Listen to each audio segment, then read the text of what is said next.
Hello, good afternoon പ്രിയ പ്രേക്ഷകരെ.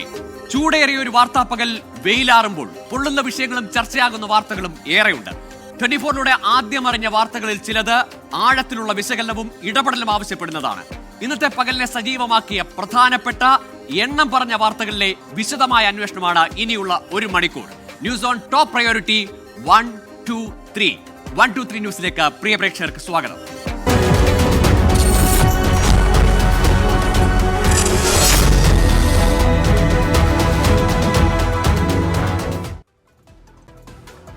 ഇന്നലെയും ഇന്നുമായി മലയാള സിനിമയുമായി ബന്ധപ്പെട്ട പ്രധാനപ്പെട്ട ചർച്ച ഒരു ഓട്ടമാണ്. കൊച്ചിയിലെ ഹോട്ടൽ മുറിയിൽ ലഹരി പരിശോധനയ്ക്ക് പോലീസ് എത്തിയപ്പോൾ ഇറങ്ങിയോടിയ ആ നടൻ ഷൈൻ ടോം ചാക്കോ. ലഹരിക്കെതിരെ നാടൊരുമിക്കുമ്പോൾ ഈ ഓട്ടം നാടിനാകെ നാണക്കേടായി മാറുകയാണ്. മലയാള സിനിമയ്ക്കും.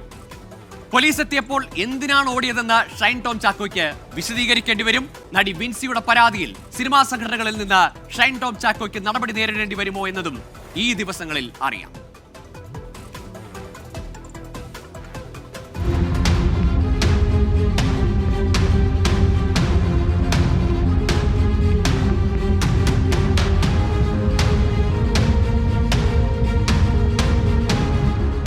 ഷൈൻ ടോം ചാക്കോയ്ക്കെതിരെ നിലവിൽ പരാതിയുമില്ല, അതുകൊണ്ട് തന്നെ കേസുമില്ല. എങ്കിലും ലഹരി പരിശോധനയ്ക്കിടെ ഓടിക്കളഞ്ഞ നടന്റെ നീക്കത്തിൽ പോലീസ് ദുരൂഹത സംശയിക്കുന്നുണ്ട്. ഈ പശ്ചാത്തലത്തിലാണ് നോട്ടീസ് നൽകി വിളിച്ചുവരുത്തി ചോദ്യം ചെയ്യാൻ പോലീസ് തീരുമാനിച്ചത്. ലഹരി കയ്യിലുണ്ടായതുകൊണ്ടാണോ അതോ ഉപയോഗിച്ചിരുന്നതുകൊണ്ടാണോ ഷൈൻ കടന്നുകളഞ്ഞത്? തൃശൂരിലെ വീട്ടിൽ നേരിട്ട് നോട്ടീസ് എത്തിച്ച് ഷൈനിനെ ചോദ്യം ചെയ്യലിലെത്തിക്കാനാണ് നിലവിൽ പോലീസിന്റെ തീരുമാനം. അത് എല്ലാ സ്ഥലത്തും നടത്തുന്നതിന്റെ ഭാഗമായിട്ട് നടത്തും. സിനിമ സെറ്റ് മാത്രമല്ല, എല്ലാ സ്ഥലങ്ങളിലും പരിശോധന നടത്തും. ഹോട്ടലിലും മറ്റു സ്ഥലങ്ങളിലൊക്കെ ഉണ്ട്, പബ്ലിക് പ്ലേസും മറ്റു DJ പാർട്ടി നടക്കുന്ന സ്ഥലങ്ങളൊക്കെ ഇടയ്ക്ക് പരിശോധന നടത്താറുണ്ട്. അതെ, അതിന്റെ ഭാഗമായിട്ട് എല്ലാ സ്ഥലത്തും പരിശോധന നടത്തും. പോലീസ് കേസെടുക്കുന്നതടക്കമുള്ള ഗുരുതര നടപടികളിലേക്ക് കടന്നിട്ടില്ലെങ്കിലും താരസംഘടന ഗൗരവത്തിലാണ് ഷൈൻ വിഷയം കൈകാര്യം ചെയ്യുന്നത്. അമ്മ നിയോഗിച്ച ICC ഇതിനോടകം അന്വേഷണം ആരംഭിച്ചു. നിരന്തരം സംഘടനയ്ക്ക് തലവേദനയുണ്ടാക്കുന്ന ഷൈനിനെ പുറത്താക്കുന്നതടക്കമുള്ള നടപടികളിലേക്ക് അമ്മ കടക്കാനും സാധ്യതയുണ്ട്. വിൻസിയുടെ പരാതി ചോർന്ന് ഷൈനിന്റെ പേര് പുറത്തായതിലും നടിക്കൊപ്പം തന്നെ അമ്മ സംഘടനയ്ക്കും അതൃപ്തിയുണ്ട്. കത്ത് പുറത്തുവിട്ടതാര് എന്ന കാര്യവും ICC അന്വേഷണ പരിധിയിൽ വരും. ഷൈൻ വിഷയത്തിന് പിന്നാലെ സിനിമാ സെറ്റുകളിലടക്കം പരിശോധന കർശനമാക്കാൻ എക്സൈസ് വകുപ്പ് തീരുമാനിച്ചിട്ടുണ്ട്. ഈ ഉയർന്നു വന്ന എല്ലാ പ്രശ്നങ്ങളിലും എല്ലാ വിവരങ്ങളിലും വന്ന ഇൻഫർമേഷൻസ് എല്ലാം വെച്ച് എക്സൈസിന്റെ പരിശോധനയും വിവരം തേടലും നടത്തും. സിനിമാ സെറ്റിൽ ലഹരി ഉപയോഗം നടക്കുന്നു എന്ന് ക്രെഡിബിൾ ആയിട്ട് വിവരം കിട്ടിയാൽ ആ വിവരം, അയ്യോ സിനിമാ സെറ്റല്ലേ, സിനിമാ സെറ്റിന് പ്രത്യേകിച്ച് പവിത്രതയൊന്നുമില്ലല്ലോ. ഷൈൻ ഉൾപ്പെട്ട കൊക്കൈൻ കേസിൽ പുനരന്വേഷണം എന്ന ആവശ്യവും ഉയരുന്നുണ്ട്. ഷൈനിന് ഇനി സിനിമ നൽകേണ്ടെന്ന് ഫിലിം ചേംബറും തീരുമാനിച്ചിട്ടുണ്ട്. അഭിമുഖങ്ങളിൽ വന്നിരുന്ന് അഴകുഴമ്പൻ സംസാരം നടത്തുന്ന ഷൈൻ ടോം ചാക്കോയുടെ സ്ഥിരം നമ്പറൊന്നും പോലീസിന് മുൻപിൽ വിലപ്പോകില്ല. എന്തിനാണ് ഓടിയതെന്നും ആരെ കാണാൻ വേണ്ടിയാണ് ഓടിയതെന്നും ലഹരി കയ്യിലുണ്ടായിരുന്നോ എന്നുള്ള കാര്യങ്ങളൊക്കെ പോലീസിന് മുൻപിൽ ഷൈൻ വിശദീകരിക്കേണ്ടി വരും. കൊച്ചിയിൽ നിന്ന് വിഷ്ണു സുരേഷ്, 24. ഹോട്ടൽ മുറിയിൽ നിന്ന് എന്തിനിറങ്ങിയോടിയെന്ന് നാളെ എറണാകുളം സെൻട്രൽ ACPക്ക് മുന്നിൽ ഷൈൻ ടോം ചാക്കോ വിശദീകരിക്കണം. രാവിലെ 10 മണിക്ക് ഹാജരാകാനാണ് പോലീസ് നിർദ്ദേശം. അതേസമയം നടി വിൻസി അലോഷ്യസിന്റെ പരാതിയിൽ സൂത്രവാക്യം സിനിമയിലെ ആഭ്യന്തര പരാതി പരിഹാര സമിതി ഷൈൻ ടോം ചാക്കോയോട് ഹാജരായി വിശദീകരണം നൽകാൻ നോട്ടീസ് നൽകിയിട്ടുണ്ട്. അന്വേഷണവുമായി സഹകരിക്കുമെന്നും തിങ്കളാഴ്ച ഹാജരാകുമെന്നും ഷൈൻ ടോം ചാക്കോയുടെ പിതാവ് പറഞ്ഞു. വിഷ്ണു സുരേഷാണ് കൊച്ചിയിൽ നിന്ന് വിശദാംശങ്ങളുമായി ചേരുന്നത്. വിഷ്ണു, ഇന്നലെ ഈ ഷൈൻ ടോം ചാക്കോയുടെ ഓട്ടം, ആ ഓട്ടത്തിന്റെ ദൃശ്യങ്ങളടക്കം ആദ്യം ഈ വാർത്ത പുറത്തു കൊണ്ടുവന്ന മാധ്യമപ്രവർത്തകനാണ് വിഷ്ണു. ആ ഓട്ടത്തിന് പിന്നാലെ പോലീസും കുറെ ദൂരം ഓടി, എവിടേക്കൊക്കെയാണ് പോയതെന്ന് കണ്ടെത്തി. അതിനുശേഷം ഒരു ഘട്ടത്തിൽ പോലീസും എക്സൈസും ഒക്കെ അന്വേഷണം ഇപ്പോൾ അവസാനിപ്പിച്ചിരിക്കും, അല്ലെങ്കിൽ ഷൈനെ പിന്തുടർന്ന് അവസാനിപ്പിച്ചു എന്നാണ് മനസ്സിലാക്കുന്നത്. ഷൈന്റെ പിതാവ് പറയുന്നത് ഇന്റേണൽ കംപ്ലയിൻസ് കമ്മിറ്റി നൽകിയ ഒരു ഹാജരാകണമെന്ന നോട്ടീസ് മാത്രമാണ് ലഭിച്ചതെന്നാണ്. പോലീസ് ഇമെയിൽ വഴിയാണോ അതല്ല ഷൈന്റെ കുടുംബത്തിനെ നേരിട്ട് ഈ നോട്ടീസ് നൽകുകയാണോ? എന്താണ് പോലീസിന്റെ ഭാഗത്തുനിന്ന് ഏറ്റവും അവസാനം ലഭിക്കുന്ന അപ്ഡേറ്റ്? അല്പസമയം മുമ്പാണ് എറണാകുളം സെൻട്രൽ ACP ജയകുമാർ ഷൈനോട് ഹാജരാകണമെന്നാവശ്യപ്പെട്ട് നോട്ടീസ് ഇഷ്യൂ ചെയ്തിട്ടുള്ളത്. അല്പസമയത്തിനകം തന്നെ അത് വീട്ടിൽ ലഭ്യമാകും, മെസ്സഞ്ചർ വഴി എത്തിക്കുമെന്നാണ് നമുക്ക് ലഭിക്കുന്ന വിവരം. നേരത്തെ നമ്മൾ പ്രതീക്ഷിച്ചിരുന്നത് ഒരാഴ്ചയ്ക്ക് ശേഷം അല്ലെങ്കിൽ ഒരാഴ്ചക്കുള്ളിൽ ഹാജരാകാൻ ഷൈന് നിർദ്ദേശം നൽകുമെന്നാണ്. പക്ഷേ അങ്ങനെയല്ല, അധികം സമയം ഷൈന് കൊടുക്കേണ്ടതില്ല എന്നൊരു തീരുമാനത്തിലേക്ക് അന്വേഷണ സംഘം എത്തുന്നു. നാളെ രാവിലെ 10 മണിയോടുകൂടി നോർത്ത് പോലീസ് സ്റ്റേഷനിൽ ഹാജരാകാനാണ് നിർദ്ദേശം. എറണാകുളം സെൻട്രൽ ACPയുടെ നേതൃത്വത്തിലാകും ചോദ്യം ചെയ്യുക. ഈ ഹോട്ടൽ ഇരിക്കുന്നത് നോർത്ത് പോലീസ് സ്റ്റേഷൻ പരിധിയിലാണ്. വരികയാണ്. ആ പശ്ചാത്തലത്തിലാണ് അങ്ങോട്ടേക്ക് എത്താൻ നിർദ്ദേശം നൽകിയിരിക്കുന്നത്. ഡാൻസ് ഓഫിന്റെ റിപ്പോർട്ടിന്റെ അടിസ്ഥാനത്തിലാണ് ഷൈനെ ചോദ്യം ചെയ്യാൻ വിളിക്കുന്നത്. ഡാൻസ് ഓഫ് നൽകിയ റിപ്പോർട്ട് ഇങ്ങനെയാണ്. അതായത് മിനിഞ്ഞാന്ന് രാത്രി 10 മണിയോടുകൂടി ഞങ്ങൾ ഹോട്ടലിലേക്ക് എത്തുന്നു. എറണാകുളത്തെ ഒരു പ്രധാന ഡ്രഗ് ഡീലറെ തേടിയാണ് എത്തിയത്. ആ ഹോട്ടലിൻ്റെ അവിടെ എത്തുന്ന സമയത്ത് അയാളുടെ ലൊക്കേഷൻ ഓഫ് ആകുന്നു. അപ്പോൾ ഈ ഹോട്ടലിനകത്ത് ഉണ്ടാകുമെന്ന് കരുതിയാണ് ഡാൻസ് ഓഫ് സംഘം അങ്ങോട്ടേക്ക് എത്തുന്നത്. റിസപ്ഷനിൽ പേര് പരിശോധിക്കുന്ന ഘട്ടത്തിൽ ഷൈൻ ടോം ചാക്കോ എന്ന പേര് കാണുന്നു. ഷൈനും ഇയാളും തമ്മിൽ ഏതെങ്കിലും തരത്തിലുള്ള ബന്ധമുണ്ടാകാം എന്നൊരു അനുമാനത്തിൻ്റെ അടിസ്ഥാനത്തിലാണ് ഷൈൻ ടോം ചാക്കോയുടെ മുറിയിലേക്ക് ഡാൻസ് ഓഫ് സംഘം എത്തുന്നത്. പക്ഷേ മുറിയിലേക്ക് എത്തുന്നതിന് മുൻപ് തന്നെ ഷൈൻ ടോം ചാക്കോ ഇവർ വരുന്നു എന്നറിഞ്ഞുകൊണ്ട് ഈ ജനൽ വഴി ഓടി രക്ഷപ്പെട്ടു. ഈ ഓടി രക്ഷപ്പെടലിൽ ചില ദുരൂഹതയുണ്ട് എന്ന് ഡാൻസ് ഓഫ് സംശയിക്കുന്നുണ്ട്. ഒന്നില്ലെങ്കിൽ ഷൈൻ്റെ പക്കൽ ഏതെങ്കിലും തരത്തിലുള്ള ലഹരി വസ്തുക്കൾ ഉണ്ടായിരുന്നിരിക്കാം. അതല്ല എങ്കിൽ ഷൈൻ നേരത്തെ ലഹരി ഉപയോഗിച്ചിട്ടുണ്ട്. അതുമായി ബന്ധപ്പെട്ട ഏതെങ്കിലും പരിശോധന ഉണ്ടാകുമോ? തുടരുക. ഏതായാലും ആ ഹോട്ടൽ മുറിയിൽ നിന്ന് ലഹരി വസ്തുക്കളോ അതിന്റെ ട്രേസസോ ഒന്നും കണ്ടെടുത്തിട്ടില്ലെങ്കിൽ പോലും എന്തിന് ഈ ഡാൻസ് ഓഫ് സംഘം എത്തിയപ്പോൾ ഓടി? ആ ഓട്ടത്തിൽ വിശദീകരണം നൽകാൻ ബാധ്യസ്ഥനാണ് ഷൈൻ ടോം ചാക്കോ. അതായിരിക്കും പോലീസിന് മുന്നിൽ പറയേണ്ടി വരിക. ഇപ്പോൾ അമ്മ അഡ്ഹോക് കമ്മിറ്റി അംഗം കൂടിയായ നടൻ വിനു മോഹൻ നമ്മളോടൊപ്പം ചേരുകയാണ്. Shri Vinu Mohan, internal compliance committee ഒരു വിശദീകരണം ചോദിച്ചിട്ടുണ്ട്. അതിൽ വിശദീകരണം നൽകാൻ തിങ്കളാഴ്ച എത്തുമെന്നാണ് ഇപ്പോൾ ഷൈൻ ടോം ചാക്കോയുടെ പിതാവ് 24 പ്രതികരിച്ചത്. അമ്മയുടെ ഭാഗത്ത് നിന്ന്, പ്രത്യേകിച്ച് വിൻസി അമ്മ അംഗമല്ല, പക്ഷേ ഷൈൻ ടോം ചാക്കോ നിങ്ങളുടെ സംഘടനയിലെ അംഗമാണ്. അമ്മയുടെ ഭാഗത്ത് നിന്ന് നിങ്ങൾ ഒരു വിശദീകരണം ഷൈൻ ടോം ചാക്കോയോട് ചോദിച്ചിരുന്നോ? ഇക്കാര്യത്തിൽ ആദ്യഘട്ടത്തിൽ ബന്ധപ്പെടാൻ സാധിച്ചിരുന്നില്ല. പോലീസ് ഉൾപ്പെടെയുള്ള ഏജൻസികൾക്ക് ബന്ധപ്പെടാൻ കഴിഞ്ഞിരുന്നില്ല നടനുമായി. നിങ്ങൾക്ക് ഇത്തരത്തിലൊരു വിശദീകരണം തേടാനോ അല്ലെങ്കിൽ അയാളുമായി ആശയവിനിമയം നടത്തുവാനോ സാധിച്ചിട്ടുണ്ടോ? നമുക്കതിന് വിശദീകരണം ചോദിച്ചിട്ടുണ്ടായിരുന്നു. വിൻസിയുടെ ഒരു കംപ്ലൈന്റ് കിട്ടിയപ്പോൾ കംപ്ലൈന്റിനെ അടിസ്ഥാനമാക്കി നമ്മളൊരു വിശദീകരണം ചോദിച്ചിട്ടുണ്ടായിരുന്നു. പക്ഷേ ഷൈനെ നമുക്കൊന്ന് റീച്ച് ചെയ്യാനോ സംസാരിക്കാനോ സാധിച്ചിരുന്നില്ല. ഇപ്പം ഷൈൻ്റെ ഫാദറാണ് നമ്മളോടൊപ്പം സംസാരിച്ചിരിക്കുന്നത്, കമ്മ്യൂണിക്കേറ്റ് ചെയ്തിരിക്കുന്നു. അതിന് കൃത്യമായിട്ടുള്ളൊരു വിശദീകരണം തരാം എന്ന് പറഞ്ഞിട്ടുണ്ട്. അപ്പോൾ തിങ്കളാഴ്ച വരെ നമ്മളൊരു ടൈം പറഞ്ഞിട്ടുണ്ടായിരുന്നു. തിങ്കളാഴ്ച തരാം എന്നാണ് നമ്മളോട് പറഞ്ഞിരിക്കുന്ന കാര്യം. ഈ വിഷയത്തിൽ വിൻസിയുടെ പരാതി നിങ്ങളുടെ മുന്നിലുണ്ട്. ലഹരിക്കെതിരെ നാടാകെ വലിയ പ്രതിരോധം തീർക്കുമ്പോൾ, വലിയ പ്രതിഷേധം പല ഘട്ടങ്ങളിൽ ഉയരുമ്പോൾ ഇത്തരമൊരു ആക്ഷേപം, പ്രത്യേകിച്ച് ഇനി ലഹരി ഉപയോഗിച്ചിട്ടില്ല എങ്കിൽ പോലും എന്തിനാണ് ആ ഇറങ്ങിയോട്ടം? അത് സിനിമാ മേഖലയെ ആകെ പ്രതിക്കൂട്ടിൽ നിർത്തുന്ന അല്ലെങ്കിൽ സംശയത്തിന്റെ നിഴലിൽ നിർത്തുന്ന ഒരു നടപടിയായി പോയില്ലേ? അല്ല, അത് ഞാൻ 2 ദിവസം ഞാനൊരു ട്രാവൽ ആയതുകൊണ്ട് ഞാൻ വാർത്തകളിലൂടെ മാത്രമേ അത് അറിഞ്ഞിട്ടുള്ളൂ. എന്താണ് അതിന്റെ സിറ്റുവേഷൻസും സീരിയസ് അതിന്റെ കാര്യം എന്നുള്ളത് എനിക്ക് കൃത്യമായിട്ട് അറിയില്ല. ഞാനപ്പം പലപ്പോഴും വാർത്തകളിലൂടെയാണ് ഈ പറയുന്ന റെസ്പോൺസുകളിലൂടെയൊക്കെയാണ് ഞാൻ പലപ്പോഴും അതിനെപ്പറ്റി അറിഞ്ഞിട്ടുള്ളത്. ഇപ്പം നമ്മൾക്ക് വന്നിരിക്കുന്ന കംപ്ലൈന്റ് വെച്ചിട്ട് നമ്മളത് കൃത്യമായിട്ട് തന്നെ അതിനൊരു മറുപടിയും അതിനൊരു വിശദീകരണം വേണം എന്ന് കൃത്യമായി പറഞ്ഞിട്ടുണ്ട്. അതനുസരിച്ച് മാത്രമാണ് നമുക്ക് അടുത്ത കാര്യങ്ങളിലേക്ക് നമുക്ക് കടക്കാൻ പറ്റുള്ളൂ. പിന്നെ ലഹരി ഉപയോഗത്തെ സംബന്ധിച്ച് അത് സിനിമാ മേഖലയിൽ നിന്നല്ല, നമ്മുടെ നാട്ടിലിപ്പം ഞാൻ ഓൾറെഡി ഒരു ഓർഗനൈസേഷനിൽ കാര്യമായിട്ട് ഈ കുട്ടികൾക്കും ഒക്കെ ക്യാമ്പയിനും അവരുടെ ഒരു ബോധവൽക്കരണ ക്ലാസ്സുകളും ഒക്കെ അവരുടെ കൂടെ എടുക്കാറുള്ളതൊക്കെയാണ്. അപ്പോൾ നമുക്കറിയാം കുട്ടികളുടെ ഇടയിൽ ലഹരിക്ക് ഉണ്ടാവുന്ന വലിയൊരു സ്വാധീനമുണ്ട്. നമ്മൾ പലപ്പോഴും നമ്മളത് ചിന്തിക്കാറില്ല. ഇപ്പൊ ഒരാൾക്ക് ഒരു പ്രശ്നം ഉണ്ടാകും, അല്ലെ ഒരു ലഹരിക്ക് അടിമയായിട്ട് ഒരു കുട്ടിയെ അമ്മയെ ഉപദ്രവിച്ചു അല്ലെങ്കിൽ വീട്ടിലുള്ള ഇരിക്കുന്നവരെ ഉപദ്രവിച്ചു എന്ന് കേൾക്കുന്നത് ഒരു വാർത്ത മാത്രമാണ് പല ആൾക്കാർക്കും. ഒരിക്കൽ ഈ ലഹരിയുടെ ഒരു വ്യാപനം ഇതേപോലെ പോകുവാണെങ്കിൽ ഇതേ വാർത്ത സ്വന്തം വീട്ടിലും ഇങ്ങനൊരു വാർത്ത കേൾക്കേണ്ടി വരും, വീട്ടിലും ആ ഒരു വാർത്തയുടെ അനുഭവം ഉണ്ടാകും എന്ന് തിരിച്ചറിയപ്പെടുമ്പോൾ, അല്ലെങ്കിൽ ഓരോരുത്തരും നമ്മൾ സ്വയം നമ്മളുടെ തൊട്ടടുത്തിരിക്കുന്ന അല്ലെങ്കിൽ നമ്മളുടെ കൂടെയുള്ള ആളിനെ നമ്മൾ ശ്രദ്ധിക്കുമ്പോൾ മാത്രമേ ഈ ഒരു വിപത്തിൽ നിന്ന് നമുക്ക് മോചിതരാവാൻ പറ്റൂ. കാരണം പുതിയൊരു തലമുറയെ സംബന്ധിച്ച് ഈ രാസലഹരി, പ്രത്യേകിച്ച് രാസലഹരി ഉപയോഗിക്കുമ്പോൾ അവർക്കുണ്ടാവുന്ന ഒരു ഉത്തേജനവും അവർക്കുണ്ടാവുന്ന ഒരു എന്താ പറയാ ഒരു പവർ, ആ പവറിനെയാണ് ഇവർ പക്ഷെ അത് ഒരു നശിക്കാനുള്ള ഒരു പവറാണ്, അല്ലെങ്കിൽ ആ ഒരു നാശത്തിലേക്കുള്ള ഒരു ഉത്തേജനമാണ് എന്ന് തിരിച്ചറിയപ്പെടുന്നില്ല പല സമൂഹത്തിലുള്ള പല കുട്ടികളും പലരും. അപ്പം അത് കൃത്യമായി തിരിച്ചറിയപ്പെടുത്താൻ ഓരോ വീട്ടിലുള്ളവരും ശ്രദ്ധിക്കണം. നമ്മളെല്ലാവരും ഒരേപോലെ, നമ്മളിപ്പം ചർച്ച ചെയ്തിട്ടോ ഡിബേറ്റ് നടത്തിയിട്ടോ അല്ല, ശരിക്കും ഓരോരുത്തരും ഇൻഡിവിജ്വലി. തീർച്ചയായും വിനുമോഹൻ, നമ്മുടെ ചർച്ചകൾക്കപ്പുറത്തേക്ക് ഈ നമ്മൾ ക്ലാസ്സുകൾ എടുക്കുന്നതിനപ്പുറത്തേക്കൊക്കെ വലിയ ഇടപെടൽ വേണം. മുമ്പൊരിക്കൽ ഇതേ പോലൊരു സാഹചര്യത്തിലാണ് എക്സൈസ് സിനിമാ സെറ്റുകളിൽ പരിശോധന നടത്തും, ലഹരി പരിശോധന നടത്തും പോലീസ് എന്ന് പറയുകയുണ്ടായത്. അത്തരത്തിൽ കൊച്ചി സിറ്റി പോലീസ് കമ്മീഷണർ അടക്കം അത്തരത്തിലൊരു നടപടിയിലേക്ക് നീങ്ങിയപ്പോൾ പല്ലും നഖം ഉപയോഗിച്ചാണ് ഫെഫ്ക ഉൾപ്പെടെയുള്ള സംഘടനകൾ അതിനെ എതിർത്തത്. അത്തരത്തിലൊരു നടപടിയിലേക്ക് വന്നാൽ ഇന്ന് എക്സൈസ് മന്ത്രി തന്നെ പറഞ്ഞത് സിനിമാ സെറ്റുകൾ പവിത്രമായ ഇടങ്ങളല്ല, അവിടെ പരിശോധന വേണ്ടി വന്നാൽ പരിശോധിക്കുമെന്നാണ്. അങ്ങനെ ഒരു നടപടിയിലേക്ക് പോയാൽ അമ്മ എന്ന താരസംഘടന ഞങ്ങളിൽ പാപം ചെയ്യുന്നവരില്ല അല്ലെങ്കിൽ അവരെ ഞങ്ങൾ മാറ്റി നിർത്തുമെന്ന നിലപാടെടുത്തുകൊണ്ട് ആ പരിശോധനയെ സ്വാഗതം ചെയ്യുമോ? സംഘടനയുടെ അഭിപ്രായം സംഘടനയുടെ ഒരു എല്ലാവരും ചേർന്നെടുക്കുന്ന ഒരു തീരുമാനമാണ്. പക്ഷെ അതിൽ തന്നെ നമ്മൾ കഴിഞ്ഞ എക്സിക്യൂട്ടീവ് മീറ്റിംഗിൽ എടുത്തൊരു തീരുമാനം തന്നെയാണ് ലഹരിക്ക് എതിരായിട്ടുള്ള പ്രവർത്തനങ്ങളിൽ, അത് ഏത് സംഘടന ചെയ്യുന്നതായാലും ഏത് തരത്തിലുള്ള പ്രവർത്തനങ്ങളായാലും ലഹരിക്കെതിരെ ഉള്ള പ്രവർത്തനങ്ങളിൽ ശക്തമായി തന്നെ ഒറ്റക്കെട്ടായി അമ്മ സംഘടന കൂടെ ഉണ്ടാകും എന്ന ഐക്യകണ്ഠേന നമ്മുടെ എക്സിക്യൂട്ടീവ് കമ്മിറ്റിയിൽ നമ്മൾ എടുത്ത ഒരു തീരുമാനമായിരുന്നു. അപ്പം ആ തീരുമാനത്തിൽ തന്നെയാണ് അമ്മ സംഘടന നിലനിൽക്കുന്നത് എപ്പോഴും. ശരി, ഏതായാലും നന്ദി ഈ ഘട്ടത്തിൽ പ്രതികരിച്ചതിന്. വിനു മോഹൻ അമ്മ അഡ്ഹോക് കമ്മിറ്റി അംഗമാണ്. അദ്ദേഹം പറഞ്ഞത് ഷൈൻ ടോം ചാക്കോയുടെ പിതാവുമായാണ് ആശയവിനിമയം നടത്തിയത്. ഏതായാലും വിശദീകരണം നൽകും നടൻ, അതിനുശേഷമായിരിക്കും അവരുടെ ബൈലോ അനുസരിച്ചുള്ള തുടർ നടപടികൾ എന്നതാണ് പ്രതികരിച്ചത്. ഇപ്പോൾ Rani Sharan, film chamber monitoring committee അംഗം കൂടിയായ റാണി ശരൺ നമ്മളോടൊപ്പം ചേരുന്നുണ്ട്.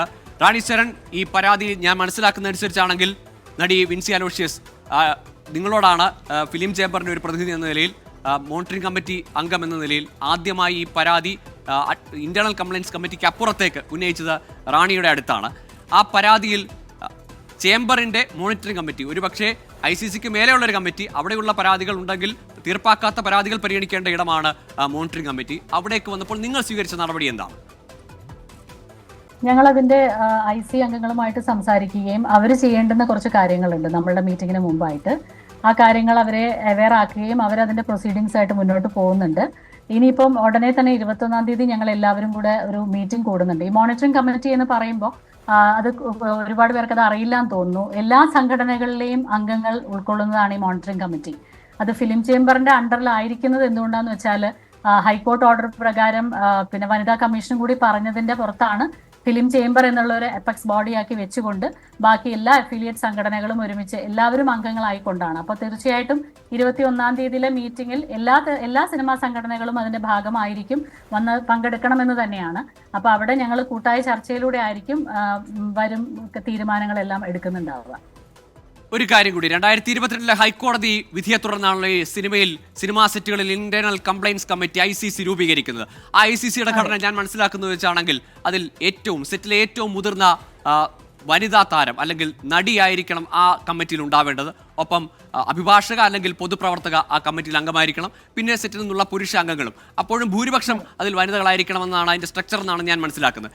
സൂത്രവാക്യം സിനിമയുടെ സെറ്റിൽ ഇത്തരത്തിലൊരു ICC ഉണ്ടായിരുന്നു. ഇപ്പോൾ മലയാളത്തിലെ എല്ലാ സിനിമകളും രജിസ്റ്റർ ചെയ്യണമെങ്കിൽ തന്നെ ICC രൂപീകരിച്ചിട്ടുണ്ട് എന്ന സാക്ഷ്യപത്രം വേണം താനും. പക്ഷേ സൂത്രവാക്യത്തിന്റെ സെറ്റിൽ ഇങ്ങനെ ഒരു പരാതി നൽകിയിട്ട് അവിടെ എന്താണ് സ്വീകരിച്ച നടപടി എന്നത് ശ്രദ്ധേയമല്ലേ? ഈ ICC എന്നത് ഒരു തട്ടിപ്പാണോ എന്ന് സംശയം തോന്നിപ്പിക്കുന്ന തരത്തിലുള്ള നടപടികളാണ് ഉണ്ടായത്.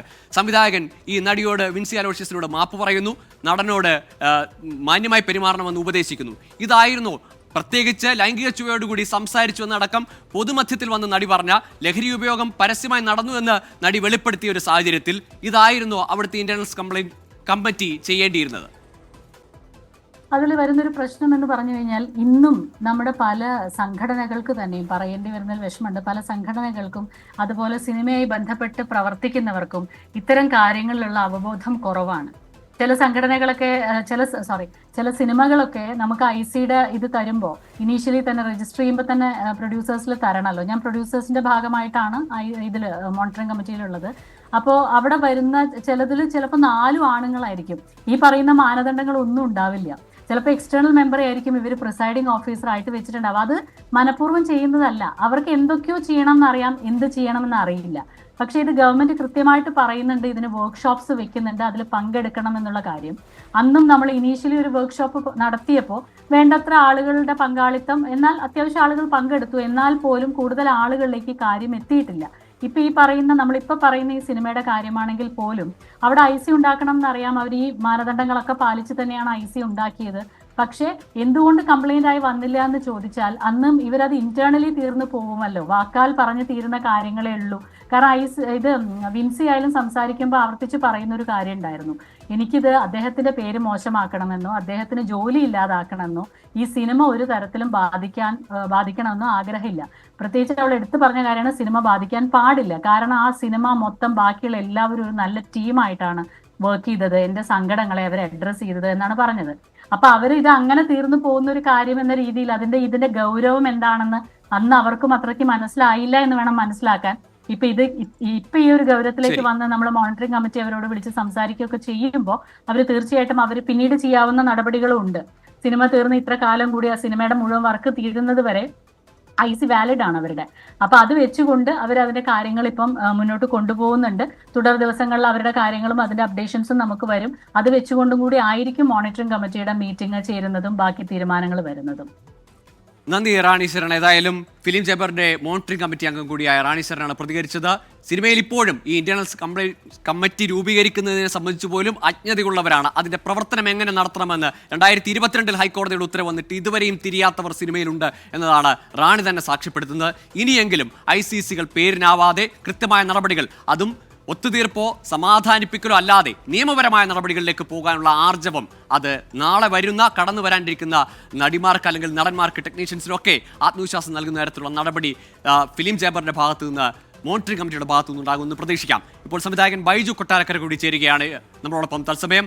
ശ്രീ ബൈജു കൊട്ടാരക്കര, കഴിഞ്ഞ ദിവസം ഇന്നലെ മെനഞ്ഞാന്ന് രാത്രിയിൽ ആരംഭിച്ച ഓട്ടം ഇന്നലെ വൈകുന്നേരം ഒക്കെ ആകുമ്പോഴേക്കും ഷൈൻ ഇങ്ങനെ പോലീസിനെയൊക്കെ വെല്ലുവിളിച്ചുകൊണ്ട് നിൽക്കുകയാണ്. മാധ്യമങ്ങളെ ആകെ പരിഹസിച്ചുകൊണ്ട് സോഷ്യൽ മീഡിയ സ്റ്റോറികളിലൊക്കെ നിറയുകയുമാണ്. ഇൻസ്റ്റഗ്രാമിൽ ഷൈനെ ആരാധിക്കുന്ന, ഷൈനെ വാഴ്ത്തിപ്പാടുന്ന ആളുകളൊക്കെയും നിരവധിയുണ്ട്.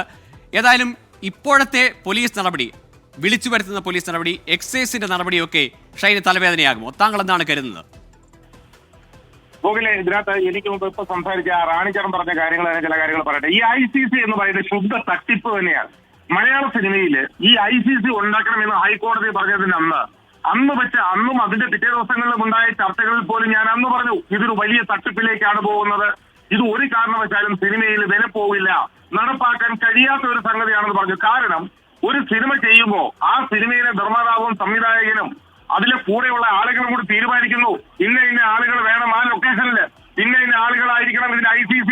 എന്തോ ഇന്റേണൽ കംപ്ലൈന്റ് കമ്മിറ്റി, കൂടെയുള്ള ആളുകളെ നിർത്തി ഒരു കംപ്ലൈന്റ് കമ്മിറ്റി ഉണ്ടാക്കിയിട്ട് ആ സിനിമയ്ക്കകത്ത് അവർ പരാതി കൊടുക്കുമ്പോൾ അവർ ആ സിനിമയ്ക്ക് അകത്ത് അഭിനയിക്കുന്ന അല്ലെങ്കിൽ അതിലെ ടെക്നീഷ്യനെതിരെ നടപടി എടുക്കുമെന്നാണോ പറയുന്നത്? ശരിക്കും ഈ ICC എന്ന് പറയുന്നത് ഈ അതാത് സ്ഥലത്ത് എവിടെയാണോ ഷൂട്ടിംഗ് നടക്കുന്നത്, ആ ഷൂട്ടിംഗ് നടക്കുന്ന സ്ഥലത്ത് ആ സ്ഥലത്തിന്റെ സ്ഥലപരിധിയിലുള്ള അല്ലെങ്കിൽ അതിന്റെ ആ പ്രദേശത്തുള്ള SHO, അതേപോലെ പഞ്ചായത്തുമായി ബന്ധപ്പെട്ട ഒരു മെമ്പർ, അല്ലെങ്കിൽ അവിടുത്തെ ഒരു ഗസറ്റഡ് ഓഫീസർ, ഇങ്ങനെയുള്ള 3-4 ആളുകളെ സർക്കാർ സ്ഥാപനങ്ങളിൽ നിന്ന് വേണം നിയമിക്കാൻ. അല്ലാതെ സിനിമ എന്ന് തോന്നുന്ന പോലെ കണ്ട ആൾക്കാരെ റെക്കോർഡിനെ വെച്ചാൽ ഇതേപോലെ ഇരിക്കുന്ന എല്ലാ ദിവസങ്ങളിലുള്ള ഈ ഇടപാടുകൾ, ഈ ഷൈൻ ടോം ചാക്കോ എന്ന് പറഞ്ഞ ഈ വൃത്തികെട്ടവർ ഈ കുറച്ച് ദിവസങ്ങളായി 2015 കേസിന്റെ വിധി വന്ന വിധിനായോടൊന്ന് വായിച്ചു നോക്കൂ. ആ വിധിനായത്തിൽ വളരെ വ്യക്തമായി പറയുന്നു ഈ പോലീസിനെ എന്തോരമാണ് പറഞ്ഞിരിക്കുന്നത്. പണ്ട് നമ്മുടെ മന്ത്രിയായിരുന്ന രാജു ഹൈക്കോടതിയിൽ നിന്ന് ഷഡ്ഡി അടിച്ചുകൊണ്ട് പോയതുപോലാണ് ഇപ്പോ അവിടെ നിന്ന് കണ്ടെടുത്ത മയക്കുമരുന്നിന്റെ പൊടി ഇപ്പൊ മൂക്കുപൊടിയായിട്ട് മാറുന്നത്. ഇതൊക്കെയാണ് അവസ്ഥ. കേരളത്തിലെ പോലീസിന്റെ അവസ്ഥ ഇതാണ്. നാണമുണ്ടോ ഇവർക്കൊക്കെ? ഇന്നലെ അവിടെ നിന്ന് ഇറങ്ങി ഓടി അവർ ഇത്ര നേരമായിട്ട് ഒരു പോലീസിനെ എക്സൈസിനെ പിടിക്കാൻ വയ്യാമെങ്കിൽ ഒരു 2 മണിക്കൂർ കൊണ്ടും 3 മണിക്കൂർ കൊണ്ടും കേരളത്തിൽ നടക്കുന്ന വലിയ കൊലപാതകങ്ങൾ ഉൾപ്പെടെ അത് തൊണ്ടി സഹിതം പിടിച്ചുകൊണ്ടുവരുന്ന കേരള പോലീസിന് എന്തുകൊണ്ട് ഇങ്ങനെ ഒരു നരുന്ന് പോലെ ഒരു പയ്യനെ ഇവിടുന്ന് ഇറങ്ങി തമിഴ്നാട് വരെ പോയിട്ട് പിടിക്കാൻ വയ്യാന്ന് പറഞ്ഞാൽ ഭയങ്കര കഷ്ടം തന്നെയാണ് ഗോകുലെ. തീർച്ചയായും സിനിമയ്ക്കകത്ത് ഉൾപ്പെടെ ഉള്ള ഈ ഇന്റേണൽ കമ്മിറ്റി രൂപീകരിച്ചത് അതേതെങ്കിലും തരത്തിൽ ഫലപ്രദമാണോ എന്ന ചോദ്യം ഇതിന് മുമ്പ് ഉയർന്നിട്ടുള്ളതാണ്. ചില താരങ്ങളെ അല്ലെങ്കിൽ ചില നടീനടന്മാരുടെയൊക്കെ പേര് ആ കംപ്ലയിൻസ് കമ്മിറ്റിയിൽ ഉൾപ്പെടുത്തി ആരോ ഒപ്പിട്ട് പോകുന്നു. അതിൽ പ്രത്യേകിച്ച് ആ സെറ്റിൽ അത്രത്തോളം പവർഫുൾ അല്ലാത്ത, മുമ്പ് പറയുന്ന പോലെ അവിടുത്തെ ഒരു പ്രധാനപ്പെട്ട നടിയെ ഉൾപ്പെടുത്തണമെന്ന് പറയുമ്പോൾ ആ ചട്ടങ്ങളോ നിർദ്ദേശങ്ങളോ എല്ലാം കാറ്റിൽ പറത്തുന്ന തരത്തിലാണ്. പേരിനൊരു കമ്മിറ്റിയാണ് ഇന്റേണൽ കംപ്ലയിൻസ് കമ്മിറ്റി എന്ന ആക്ഷേപം നേരത്തെ തന്നെ ഉയർന്നതാണ്. അതൊരിക്കൽ കൂടി ഉറപ്പുവരുത്തുന്നതാണ്. അല്പം മുമ്പ് ചേംബറിന്റെ മോണിറ്ററിംഗ് കമ്മിറ്റി പ്രതിനിധിയായ റാണി പറഞ്ഞ വാക്കുകൾ ഇപ്പോൾ ബൈജു കൊട്ടാരക്കരയും പറയുന്നത് അത് തന്നെയാണ്. ഇന്റേണൽ കംപ്ലയിൻസ് കമ്മിറ്റി എന്ന സിനിമയിലെ സംവിധാനത്തിന് പൊളിച്ചെഴുത്ത് ആവശ്യമെന്നത് കൂടിയാണ് വിൻസി അലോഷ്യസിന്റെ പരാതി. അതിൽ ആദ്യഘട്ടത്തിൽ ആ സിനിമയുടെ സൂത്രവാക്യം സിനിമയുടെ സെറ്റിൽ സ്ഥിരീകരിച്ച അല്ലെങ്കിൽ അവരുടെ ഇന്റേണൽ കമ്മിറ്റി സ്വീകരിച്ച നടപടികൾ സൂചിപ്പിക്കുന്നത്. ഒപ്പം അത് പുറത്തേക്ക്, അത് പോലീസ് ഘട്ടത്തിലേക്ക് അല്ലെങ്കിൽ നിയമ സംവിധാനങ്ങളിലേക്ക് അത്തരത്തിലൊരു പരാതി എത്താത്ത സാഹചര്യത്തിൽ തീർച്ചയായും ഇന്റേണൽ കംപ്ലയിൻസ് കമ്മിറ്റി എന്ന സംവിധാനത്തിൽ തന്നെ ഒരു പൊളിച്ചെഴുത്ത് ഡിമാൻഡ് ചെയ്യുന്നുണ്ട് ഈ സാഹചര്യം. ഇപ്പോൾ ഷൈൻ ടോം ചാക്കോയുടെ പിതാവിൻ്റെ പ്രതികരണം വരുന്നുണ്ട്. ഏതായാലും തിങ്കളാഴ്ച ഹാജരാകും. അതും ഇന്റേണൽ കംപ്ലയിൻസ് കമ്മിറ്റിയുടെ വിശദീകരണത്തിനാണ്, ആ ചോദ്യത്തിനാണ് അവരുടെ ഇമെയിലുള്ള പ്രതികരണമെന്നാണ് ഇപ്പോൾ ഷൈൻ ടോം ചാക്കോയുടെ പിതാവ് പറയുന്നത്. ആ വാക്കുകളിലേക്ക്. നോട്ടീസിൽ പറഞ്ഞുള്ളത് വിൻസിയുടെ പരാതിയുടെ അടിസ്ഥാനത്തിൽ കാര്യങ്ങൾ ചോദിച്ചു പറയാൻ വേണ്ടി ഷൈനോട് ഹാജരാവാൻ പറഞ്ഞിട്ടുണ്ട് തിങ്കളാഴ്ച. അപ്പൊ ഷൈൻ ഹാജരാവും, വേറെ പ്രശ്നമൊന്നുമില്ല. ഇത് IC കമ്മിറ്റിയുടെ വക ഇത് മെയിൽ ചെയ്തിരിക്കുകയാണ്. എറണാകുളം എഴുതിയിട്ടുണ്ട്. നിങ്ങൾക്ക് എവിടെയാണ് ഹാജരാവേണ്ടത്? പോലീസ് സ്റ്റേഷനിലാണോ അതോ കോടതിയിലാണോ എവിടെ ഹാജരാവേണ്ടതെന്ന് അവർ പറഞ്ഞിട്ടില്ല. ചേംബറിന്റെ നോട്ടീസല്ല, IC കമ്മിറ്റിയുടെ നോട്ടീസാണ് കിട്ടിയിരിക്കുന്നത്. അതിനെന്തായാലും ഹാജരാവും. നമ്മൾ ഷൈനിലാണ് നിൽക്കുന്നത്, ഷൈനൊപ്പമാണ് ഓടിക്കൊണ്ടിരിക്കുന്നത്. വിവാദങ്ങളുടെ നടുവിലേക്ക് ഷൈൻ ടോം ചാക്കോ എത്തുന്നത് ഇതാദ്യമല്ല. 2015 കേരളത്തിലെ ആദ്യത്തെ കൊക്കൈൻ കേസ് മുതൽ പങ്കെടുക്കുന്ന പരിപാടികളിലും അഭിമുഖങ്ങളിലുമെല്ലാം പലപ്പോഴും വിവാദങ്ങൾ വിളിച്ചു വരുത്തി. എന്നാൽ ഇതാദ്യമായാണ് ഷൈനെതിരെ ഒരു പരാതി ഉയരുന്നത്. പരിശോധനയ്ക്കിടെ ഹോട്ടൽ മുറിയിൽ നിന്ന് ഇറങ്ങിയോടുന്ന ദൃശ്യങ്ങൾ പുറത്തു വന്നതും ഷൈന് തിരിച്ചടിയായി. സിനിമയിൽ കാണുന്ന വില്ലത്തരത്തേക്കാൾ ഷൈനിനെ കുപ്രസിദ്ധനാക്കിയത് വിടാതെ പിന്തുടരുന്ന വിവാദങ്ങളാണ്. കേരളത്തിലെ ആദ്യ കൊക്കൈൻ കേസ് മുതൽ വിമാനത്തിന്റെ കോക്പിറ്റിൽ അതിക്രമിച്ച് കയറി വരെ ഷൈൻ വാർത്തകളിൽ നിറഞ്ഞിട്ടുണ്ട്. ലഹരി ഉപയോഗത്തെക്കുറിച്ച് പരസ്യമായും രഹസ്യമായും ഷൈൻ നടത്തിയ പരാമർശങ്ങൾ എല്ലാ കാലത്തും വിവാദമായി. പിന്നെ ഈ ഡ്രഗ്സിന്റെ കാര്യം, ഈ ഡ്രഗ്സ് എത്ര കാലമായി കണ്ടുപിടിച്ചിട്ട്? ഈ 30 വയസ്സായ ചെറുപ്പക്കാരാണോ ഈ സാധനം കൊണ്ടുവന്നത്? ലോകത്തിന്റെ ആദ്യം മുതലുള്ള കാലം സാധനങ്ങൾ ആണോടാ? പിന്നെ ഇതൊക്കെ എന്താ? ഈ സിനിമാക്കാരാണോ കൊടുക്കുന്നത്? അതൊക്കെ ആണാ? അല്ലെങ്കിൽ നിങ്ങൾ വാതൊന്നും ചോദിക്കണം അവരോട്, ഈ പറയുന്ന ആൾക്കാരോട്. മനസ്സിലായ? ഇത് ഇപ്പോഴത്തെ ചെറുപ്പക്കാരും കൊണ്ടുവന്നല്ല, സിനിമാക്കാരും കൊണ്ടുവന്നല്ല. പിന്നെ എല്ലാത്തിനും സിനിമാക്കാരും കെട്ടി കയറുന്നത് എന്താ? 2015 ജനുവരി 31 കേരളത്തിലെ ആദ്യ കൊക്കൈൻ കേസ് രജിസ്റ്റർ ചെയ്യപ്പെട്ടപ്പോൾ അത് മലയാള സിനിമാ രംഗത്തെ ആകെ പിടിച്ചുലയ്ക്കുന്ന ഒരു യാഥാർത്ഥ്യം കൂടിയായി മാറി. വില്ലനായും സ്വഭാവ നടനായും തിളങ്ങി നിന്ന ഷൈൻ ടോം ചാക്കോ 4 വനിതാ മോഡലുകൾക്കൊപ്പം കൊച്ചിയിൽ പിടിയിലായി. കല്ലൂർ കടവന്ത്ര റോഡിലെ ഫ്ളാറ്റിൽ പോലീസ് നടത്തിയ റെയ്ഡിലാണ് താരമുൾപ്പെടെ പിടിയിലായത്. 8 ഗ്രാം കൊക്കൈൻ ഇവരിൽ നിന്ന് പിടിച്ചെടുത്തു എന്നായിരുന്നു കേസ്. എന്നാൽ 10 വർഷത്തിന് ശേഷം പ്രതികളായ മുഴുവൻ പേരെയും വിട്ടയച്ചുകൊണ്ടുള്ള വിധിയാണ് കോടതിയിൽ നിന്നുണ്ടായത്.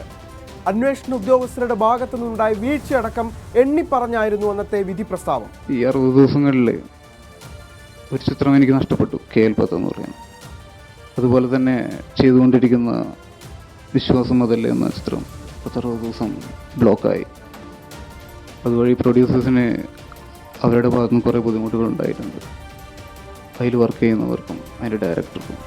പിന്നെയും മാറിയില്ല ഷൈൻ. സോഷ്യൽ മീഡിയയിലെ അഭിമുഖ കാലം സജീവമായതിനു പിന്നാലെ ഷൈനിന്റെ വാവിട്ട വാക്കുകളും ചെയ്തികളും പലവട്ടം വിവാദത്തിലായി.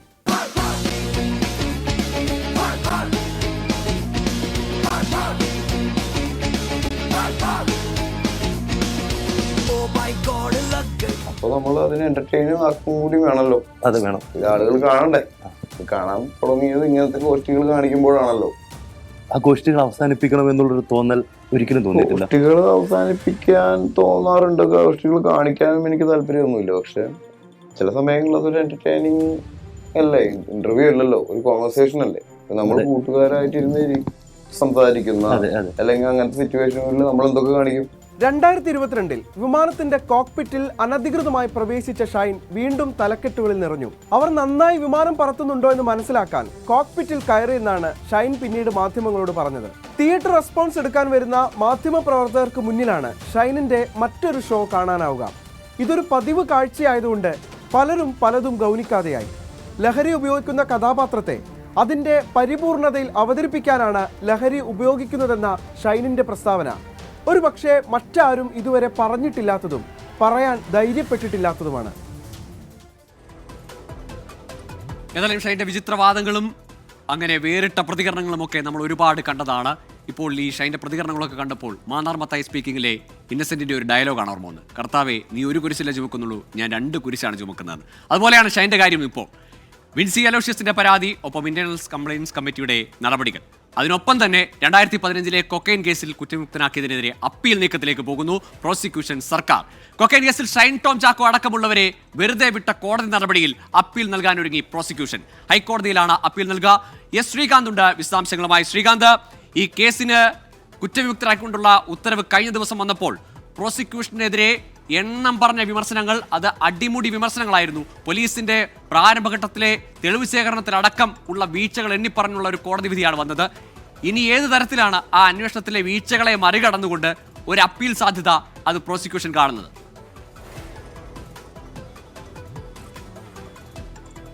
ഷൈൻ ടോം ചാക്കോയെ സംബന്ധിച്ചിടത്തോളം അത്ര സുഖകരമായ ദിവസങ്ങളല്ല വരാൻ പോകുന്നത് എന്നുള്ള കാര്യത്തിൽ സംശയം വേണ്ട. കാരണം ഈ വിചാരണ കോടതി നേരത്തെ കൊക്കൈൻ കേസിൽ ഷൈൻ ടോം ചാക്കോയെ വെറുതെ വിട്ടിരുന്നു. അതിനെതിരെ പ്രോസിക്യൂഷൻ ഇപ്പോൾ ഹൈക്കോടതിയിലേക്ക് നീങ്ങാൻ പോകുന്നു. കഴിഞ്ഞ ദിവസമാണ് അതിൻ്റെ ഉത്തരവ് പുറത്തു വന്നത്. അത് നേരത്തെ ഉത്തരവ് പറഞ്ഞെങ്കിലും അതിൻ്റെ പകർപ്പ് ഇപ്പോഴാണ് കിട്ടുന്നത്. ആ പകർപ്പ് വിശദമായി പഠിച്ച് ഹൈക്കോടതിയെ സമീപിക്കാനാണ് ഇപ്പോൾ പോലീസ് ആലോചിക്കുകയും ചെയ്യുന്നത്, പ്രോസിക്യൂഷൻ ആലോചിക്കുന്നത്. കാരണം ഇതിൽ കൃത്യമായ തെളിവുണ്ടെന്ന് അവർ അവകാശപ്പെടുന്നു. പക്ഷേ ഈ കേസ് അട്ടിമറിക്കപ്പെട്ടു എന്ന് സംശയം തോന്നുന്ന തരത്തിൽ പല പരാമർശങ്ങൾ കോടതിയുടെ ഭാഗത്തു നിന്നും അന്ന് വന്നിരുന്നു. അതായത് പോലീസിന് വലിയ വീഴ്ച പറ്റിയെന്ന് കോടതി പറയുന്നു. പിടിച്ചെടുത്ത കൊക്കൈൻ്റെ ഘടകങ്ങൾ ശാസ്ത്രീയമായി വേർതിരിച്ച് പരിശോധിച്ചില്ല. ഷൈൻ ടോം ചാക്കോ ഉൾപ്പെടെയുള്ള 5 പ്രതികൾ കൊക്കൈൻ ഉപയോഗിച്ചോ എന്ന് പോലീസിന് കണ്ടെത്താനായില്ല. പോലീസ് കണ്ടെടുത്ത വസ്തുക്കൾ സെർച്ച് മെമ്മോയിൽ ഉൾപ്പെടുത്തിയിട്ടില്ല. ഡ്യൂട്ടിയിലില്ലാത്ത ഗസറ്റഡ് ഉദ്യോഗസ്ഥന്റെ സാന്നിധ്യത്തിലാണ് അന്വേഷണ ഘട്ടത്തിൽ മഹസർ തയ്യാറാക്കിയത്. 1-ാം പ്രതി രേഷ്മയുടെ പോക്കറ്റിൽ നിന്ന് കൊക്കൈൻ കണ്ടെത്തിയില്ലെന്ന് വനിതാ പോലീസ് ഉദ്യോഗസ്ഥ വിചാരണാ ഘട്ടത്തിൽ പറയുകയുണ്ടായി. രഹസ്യവിവരം ലഭിച്ചു എന്ന പ്രോസിക്യൂഷന്റെ വാദം പോലീസ് പെട്രോളിംഗ് സംഘം കോടതിയിൽ തള്ളിപ്പറഞ്ഞു എന്നാണ് കോടതി ആ ഉത്തരവിൽ എഴുതി വച്ചിരിക്കുന്നത്. അതായത് പോലീസിന്റെ ഭാഗത്തു നിന്നും അടക്കം ഇതിലെന്തോ ചുറ്റിക്കളി മണക്കുന്നുണ്ട് കോടതിയും. പക്ഷേ ഇപ്പോൾ ഈ പുതിയ സംഭവ വികാസങ്ങളുടെ പശ്ചാത്തലത്തിൽ ഇത് വലിയ വിമർശനത്തിന് വഴിവെക്കുമെന്ന് പ്രോസിക്യൂഷൻ തോന്നിയിട്ടുണ്ട്. അതിനാലാണ് അവരിപ്പോൾ കോടതിയിലേക്ക് പോകുന്നത്. തീർച്ചയായും ശ്രീകാന്ത്, ഏതായാലും പോലീസ് ഉദ്യോഗസ്ഥരടക്കം മൊഴിമാറ്റി എന്ന ആക്ഷേപമുയർന്ന കേസിന്റെ പ്രാരംഭ നടപടികൾ പോലും തെളിവ് ശേഖരണത്തിലടക്കം വലിയ വീഴ്ചകൾ കോടതി ചൂണ്ടിക്കാട്ടിയ ഉത്തരവ് വന്നത് കഴിഞ്ഞ ദിവസമാണ്. ഇനി ഇപ്പോൾ ഈ പോലീസിന്റെ ഡാൻസ് ഓഫ് സംഘത്തിന്റെ മുന്നിൽ നിന്ന് സിനിമാ സ്റ്റൈലിൽ ചാടി ഓടി ഇറങ്ങി രക്ഷപ്പെട്ടു പോയ നടൻ പോലീസിനെയും മാധ്യമങ്ങളെയൊക്കെ നോക്കി പല്ലിളിക്കുമ്പോൾ ഈ ഘട്ടത്തിൽ ഒരു അപ്പീൽ നീക്കവുമായി പോവുകയാണ് വീണ്ടും പ്രോസിക്യൂഷൻ. അത് എവിടേക്ക് എത്തും എന്താവുമെന്നറിയില്ല. ഏതായാലും ഷൈൻ 2 കേസുകൾ ഇനിയും നേരിടേണ്ടി വരുമെന്ന കാര്യത്തിൽ ഉറപ്പാണ്. തലസ്ഥാനത്ത് ഭരണസിരാ കേന്ദ്രത്തിന്റെ മൂക്കിൻ തുമ്പിൽ നടക്കുന്ന 2 സമരങ്ങൾ ഇതിനകം വലിയ ചർച്ചയായി. റാങ്ക് ലിസ്റ്റിന്റെ കാലാവധി നാളെ അവസാനിക്കാനിരിക്കെ കടുത്ത നിരാശയിലാണ് വനിതാ CPO ഉദ്യോഗാർത്ഥികൾ. ഇവരിൽ സമരരംഗത്തുള്ള 3 പേർ ഉൾപ്പെടെ 45 പേർക്ക് കൂടി നിയമന ശുപാർശ നൽകി. തൊട്ടടുത്ത് ആശാ വർക്കേഴ്സിന്റെ സമരവുമുണ്ട്. പ്രേക്ഷകർക്കറിയാം, രാപ്പകൽ സമരം തുടങ്ങിയിട്ട് 67 ദിവസമായിട്ടും ആവശ്യങ്ങളിൽ ഒന്നുപോലും സർക്കാർ അംഗീകരിച്ചിട്ടില്ല.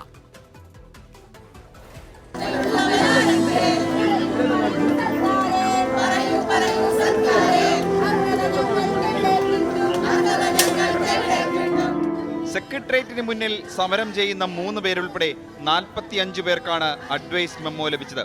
പുതിയതായി രൂപീകരിച്ച പോക്സോ വിങ്ങിലും പോലീസ് അക്കാദമിയിലും വന്ന ഒഴിവുകളാണ് റിപ്പോർട്ട് ചെയ്തത്. അതേസമയം നിയമന ശുപാർശ കിട്ടാത്തവർ സെക്രട്ടേറിയറ്റിന് മുന്നിൽ സമരം തുടരുകയാണ്.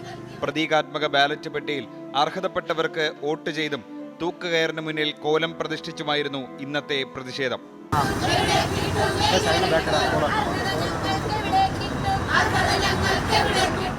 ഞങ്ങളെ കൂട്ടത്തിൽ ആകെ 3 പേർക്ക് മാത്രമേ അഡ്വൈസ് മെമ്മോ ലഭിച്ചിട്ടുള്ളൂ. സമരം ചെയ്തവരിൽ 3 പേർ മാത്രമേ ഉള്ളൂ. ഗവൺമെൻറ് അനുകൂലമായ ഒരു നടപടി എടുക്കുമായിരിക്കും. കാരണം അവർക്ക് സത്യമൊക്കെ അറിയാമല്ലോ. നമ്മളുടെ വേദന അവർ കണ്ടുകൊണ്ടിരിക്കുകയാണല്ലോ. ഒരു ക്യാബിനറ്റിൽ തീരുന്നതല്ലല്ലോ ഈ ഇങ്ങനെയുള്ള തീരുമാനങ്ങളൊന്നും. കോൺഗ്രസ് നേതാക്കളായ രമേശ് ചെന്നിത്തലയും VM സുധീരനും സമരം ചെയ്യുന്നവരെ വീണ്ടും സന്ദർശിക്കാനെത്തി. സർക്കാരിന് സമരങ്ങളോട് പുച്ഛമാണ്. സമരം ചെയ്യുന്നവരോട് അവർക്ക് അസഹിഷ്ണുതയാണ്. അതാണ് ഈ സമരങ്ങളെല്ലാം നടക്കുന്നത്. മുതലപ്പുഴയിലെ സമരമാണെങ്കിലും ആശാ വർക്കർമാരുടെ സമരമാണെങ്കിലും വനിതാ കോൺസ്റ്റബിൾമാരുടെ റാങ്ക് ലിസ്റ്റിൽപ്പെട്ടവരുടെ സമരമാണെങ്കിലും എല്ലാം പരിഹരിക്കാൻ ഒരു ജനാധിപത്യ ഗവൺമെൻറ് ഉത്തരവാദിത്തമില്ലേ? ആ ഉത്തരവാദിത്തം നിറവേറ്റാതെ സർക്കാർ സമരം ചെയ്യുന്നവരെ അപമാനിക്കുകയാണ് ചെയ്തുകൊണ്ടിരിക്കുന്നത്. കഴിഞ്ഞ 17 ദിവസമായി മഴയും വെയിലും കൊണ്ട് പല സമരമുറകളുമായി സെക്രട്ടേറിയറ്റിന് മുന്നിൽ പ്രതിഷേധത്തിലാണ് വനിതാ CPO റാങ്ക് ഹോൾഡേഴ്സ്. 967 പേർ ഉൾപ്പെട്ട റാങ്ക് ലിസ്റ്റിൽ നിന്ന് ഇതുവരെ നിയമനം കിട്ടിയത് 337 പേർക്ക് മാത്രമാണ്. ഒരു ദിവസം മാത്രം ബാക്കി നിൽക്കെ ഇവരുടെ പ്രതീക്ഷ ഏറെക്കുറെ അവസാനിച്ചു കഴിഞ്ഞു.